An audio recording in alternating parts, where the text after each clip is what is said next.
Good morning and hello to everyone. आज फिर से डिजिटल प्लेटफॉर्म के माध्यम से आप सबके सामने मैं उपस्थित हूँ। तो कल की कक्षा में जहाँ तक मैं बात किया था कि घर की मुर्गी दाल बराबर ही क्यों होती है, घर का मुर्गा दाल बराबर क्यों नहीं होता है, तो शायद आप लोगों ने इसको कुछ सोचा होगा, कुछ मनन चिंतन किया होगा। और यह जो मैंने बोला आपसे, तो इसके पीछे एक रीजन यह था कि किस प्रकार समाज में जो कई पीढ़ियों से चीजें चली आ रही है विरासत के रूप में, संस्कृति के रूप में, और उसके द्वारा जो एक मानसिक पर्यावरण का निर्माण किया गया है, मानसिक एनवायरनमेंट मेंटली जो डेवलप हुआ है, तो कई सारे कहावतों का जन्म हुआ है साथ में। और मैक्सिमम कहावतों को आप देखेंगे या जो भी वह कहीं ना कहीं पुरुषों के मुकाबले स्त्रियों की भूमिकाओं को निम्नतर मानता है। यह जब हम शालीन भूमिकाओं के बारे में पढ़ रहे हैं तो पितृसत्तात्मक समाज, पितृसत्तात्मक सोच, इसकी झलक हमें इन सारी चीजों में देखने को मिल जाती है, जहां पे स्त्रियों को भी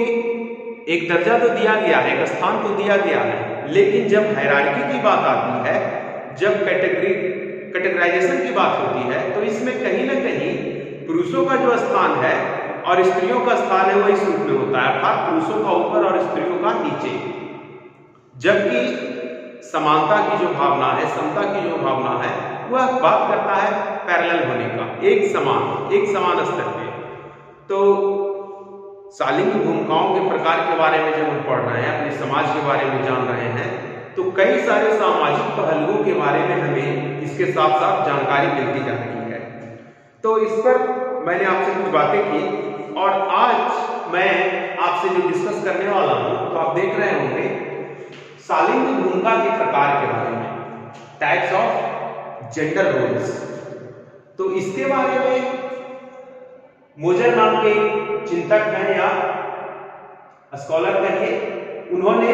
1993 में इसका प्रतिपादन किया, अर्थात उन्होंने यह बताया कि शालीन भूमिकाओं के प्रकार को किस प्रकार सोसाइटी के अंदर बांटा गया है, डिवाइड किया गया है, उनका डिवीजन किया गया है। तो जो सबसे पहला जो प्रकार है शालीन भूमिकाओं में, वह सबसे पहला प्रकार है आपका पुनरुत्पादक या प्रजनन मूलक भूमिका, अर्थात रिप्रोडक्शन, पुनरुत्पादक या प्रजनन मूलक, या ऐसी भूमिका जिसके द्वारा किसी चीज को जनरेट तो किया ही जाता है, साथ ही साथ जनरेशन टू टाइप का, एक इकोनॉमिकल जनरेशन हुआ, सोशल जनरेशन हुआ, और एक हुआ बायोलॉजिकल। तो हम यहाँ पे बायोलॉजिकल जनरेशन की जब बात करेंगे तो यह प्रजनन मूलक भूमिका में शामिल होगा, और पुनरुत्पादक भूमिका में तो सामाजिक रूप से, आर्थिक रूप से ही आएगी। तो यह केवल और केवल शालीन भूमिका के प्रकारों में फेमिनिन, अर्थात मैस्कुलिन और फेमिनिन में यह फेमिनिन प्रकार की भूमिका है, अर्थात स्त्रीवाचक है, यह स्त्रीत्व प्रधान है, जो कि प्रजनन मूलक भूमिकाओं को करने के लिए एकमात्र क्या है, जिम्मेवार है, या वही सक्षम है, कैपेबल है। तो स्त्रीत्ववाची भूमिकाओं में पुनरुत्पादक या प्रजनन मूलक भूमिकाएं, जो कि हम बता रहे थे प्राणी शास्त्रीय प्रोस्पेक्ट जो है, बायोलॉजिकल प्रोस्पेक्ट है, उसके अंतर्गत यह प्रोस्पेक्ट आएगा। और इस प्रोस्पेक्ट के अंतर्गत सबसे पहला जो कार्य होगा, आप देख पा रहे होंगे, इसमें आपका है बच्चे पैदा करना, रिक्रिएशन, अपने जैसा एक आगामी भविष्य की पीढ़ी को तैयार करना। तो उसके लिए सबसे पहले क्या होता है, बच्चे को क्या किया जाता है, बर्थ, जो फीमेल होती है वह बच्चों को अपने समान बच्चों को पैदा करती है। यह आपका ऐसा कार्य है जो जैव शास्त्रीय प्रोस्पेक्ट के हिसाब से केवल और केवल महिलाओं के लिए, या फेमिनिन जो है, फेमिनिन प्रकार की जो भूमिकाएं हैं, उसके अंतर्गत यह होता है। तो सबसे पहला हुआ रिक्रिएशन, पहला। उसके बाद डॉट डॉट में जो बताया गया आपको, पहला डॉट है एक प्रकार, सेकंड डॉट है एक प्रकार। जो दूसरे डॉट में आप बात कर रहे हैं पुनरुत्पादक भूमिका की, ये प्रजनन मूलक भूमिका का बच्चे पैदा करना, इसी में एक है पुनरुत्पादक भूमिका। तो यह है घरेलू कार्य संबंधी, अर्थात आप कहते हैं हाउस होल्ड, जो घर में रह करके किए जाने वाले कार्य, जो संपादित किए जाने वाले कार्य हैं, वह कार्य इसके अंतर्गत आते हैं। तो इसका भी जो डिवीजन है वह दो रूपों में किया गया है। और यह जो आप लाइन देख रहे हैं, यह लाइन डिनोट्स कर रहा है कार्यबल, यह लाइन डिनोट्स कर रहा है कार्यबल को, वर्कफोर्स को, कार्यबल, इसके द्वारा कार्यबल को दिखाया गया है, कार्यबल। तो घरेलू कार्यों में जो कार्यबल है इसका दो डिवीजन है, एक है वर्तमान प्रेजेंट से रिलेटेड और दूसरा है आपका रिलेशन कहां, भविष्य फ्यूचरिस्टिक। एक तो प्रेजेंट है और दूसरा है फ्यूचरिस्टिक रिलेशन। तो घरेलू कार्यों में जो स्त्रीवाची शालीन भूमिकाओं के अंतर्गत आता है, उनके द्वारा यह कार्यबल पैदा किया जाता है, वर्कफोर्स। और उसमें वर्तमान में जो कार्य किया जाता है उसमें उनके द्वारा अपने हक, अर्थात पति की सेवा, पति के लिए किए जाने वाले घरेलू कार्य, उनकी देखभाल, रखरखाव संबंधी, मेंटेनेंस संबंधी जो भी कार्य है वो उसमें आते हैं। और साथ ही साथ बड़े व बूढ़ों का, अर्थात सास ससुर हो गए, माता पिताजी हो गए, या कोई भी अन्य बुजुर्ग है जो संयुक्त परिवार में है, साथ में रह रहे हैं, उनकी देखभाल करना, यह घरेलू कार्य के अंतर्गत वर्तमान परिदृश्य के अंदर आता है। और इसके साथ एक और चीज है जुड़ा हुआ, वह है भविष्यगामी, अर्थात फ्यूचरिस्टिक। जो आज किया जा रहा है प्रेजेंट में, उसमें क्या किया जा रहा है, इन्वेस्टमेंट हो रहा है, इनपुट लग रहा है, लेकिन उसका जो आउटपुट है, जो आउटकम है, वो आने वाले समय में होगा, मैच्योरिटी होगी उसकी। तो यह है भविष्यगामी कार्य। इसके अंतर्गत बच्चों को शामिल किया जाता है, अर्थात पति पत्नी हैं, उनके जो बेटे बेटियां हैं, या संयुक्त परिवार में और अन्य सारे बच्चे हैं, उनके प्रति जो महिलाओं का दायित्व है, जो कार्य होता है घर के अंदर, चार दीवारी के अंदर किया जाने वाले कार्य, वह सारा कार्य इसके अंतर्गत आता है। और इसकी एक विशेषता यह है, आप ध्यान देंगे कि कार्यबल की एक ऐसी विशेषता है कि इस कार्य वर्कफोर्स के लिए उनको कोई वेजेस नहीं मिलता है, अर्थात इसके लिए उनको कोई, जैसे होता है सैलरी देना, या किसी प्रकार का कुछ और इंक्रीमेंट मिलना, या किसी भी प्रकार का उनको ऐसा इकोनॉमिकली कुछ भी प्रदान नहीं किया जाता है। यह फ्री ऑफ कॉस्ट होता है, इकोनॉमिकल रूप से यह फ्री ऑफ कॉस्ट होता है। जबकि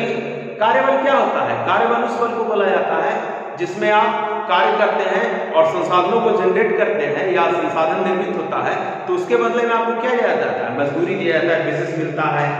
जैसे कि मैं भी आपके सामने यहाँ क्लास ले रहा हूँ, तो जो कार्यबल पैदा हो रहा है या जो रिसोर्स जनरेशन हो रहा है, उसके लिए आप लोग भी रिसोर्स के रूप में परिणत हो रहे हैं, और उसके लिए मैं भी कुछ, मुझे भी कुछ मिलता है, बिजनेस मिलता है। इसी प्रकार से हर एक प्रकार के जो भी कार्य किए जाते हैं उसके लिए कुछ न कुछ ह्यूमन नेचर है, और साथ ही जरूरत भी है कि उसके लिए कुछ हमको बेसिस मिलना चाहिए ताकि इंटरडिपेंडेंसी बनी रहे। लेकिन यहाँ पर यह ऐसा वर्कफोर्स है घरेलू कार्य वाला, और यह ऐसा काम है जिसके लिए किसी प्रकार का बेस इकोनॉमिकली रूप से आपको कुछ नहीं दिया जाता है। जबकि इस पे आश्रित कौन है, वर्तमान और भविष्य दोनों इस पे निर्भर है, पूरी तरह डिपेंडेंट है। और शालीन भूमिका का यह बड़ा ही प्राथमिक, मतलब जो नेचर में, अपने प्रकृति में प्राथमिक प्रकार का है, जिसपे वर्तमान के साथ साथ भविष्य में आने वाली चीजों का क्या है, यह यहाँ पे बुनियाद होता है। आपने सुना होगा कि नींव जितनी मजबूत होती है, नीचे का मटेरियल जितना अच्छा होता है, तो उसमें क्या होता है, बुलंद इमारत बनता है, बुलंद घर बनता है, बुलंद भारत की बुलंद सीमेंट आप लोगों ने सुना होगा। तो यही है बुलंद भविष्य का, या बुलंद क्या है, नींव है। तो स्त्रीत्व संबंधी यह जो कार्य है, और इसमें ऐसा भी नहीं है कि प्रजनन मूलक कार्यों के अलावा छोड़ के कुल उत्पादक कार्यों में, जैसा कि मैं बोल रहा हूं, जो चीजें हैं, ऐसा नहीं है कि सिर्फ और सिर्फ स्त्रियां ही यह कार्य कर सकती है या करती हैं। एक्सेप्शन में इतना दुखा ऐसा भी होगा कि कोई पुरुष भी इस रोल को निभा रहा होगा। लेकिन चूंकि जब हम सामाजिक विज्ञान में सामाजिक रूप से पढ़ाई कर रहे हैं, समाज के बारे में बात कर रहे हैं, तो नगण्य को छोड़ के, एक्सेप्शंस को छोड़ के हम बात करते हैं कि मोटे तौर पे, मैक्सिमम तौर पे जो मोड ऑफ प्रोडक्शन है, जो मोड ऑफ सिस्टम चल रहा है, उसमें क्या चीजें जो है, जो मेजर है, प्रभावशाली है, इफेक्टिव है, उसी के बारे में हम जानकारी प्राप्त करते हैं, और उसी के बारे में हमको जानना भी है। क्योंकि समाज में वही चीजें चल रही है जो कि कहीं ना कहीं जिसका रेलिवेंस है, जिसका कहीं ना कहीं रेलिवेंस है आने वाले समय पर या वर्तमान में। तो जो नगण्य चीजें हैं, नेग्लिजिबल जो चीजें हैं, बहुत छोटी छोटी मात्रा में या 1 या 2% की चीजें हैं, तो उसका बहुत ज्यादा महत्व नहीं है, वह सिर्फ अपवाद के स्वरूप उदाहरण में रखा जा सकता है। तो पहली जो भूमिका है पुनरुत्पादक या प्रणनमूलक भूमिका, इसके बारे में हमने जाना। इसका मेन जो है क्रक्स यही है, जिसको मैंने आपको इस चार्ट के द्वारा बांट करके दिखा दिया है,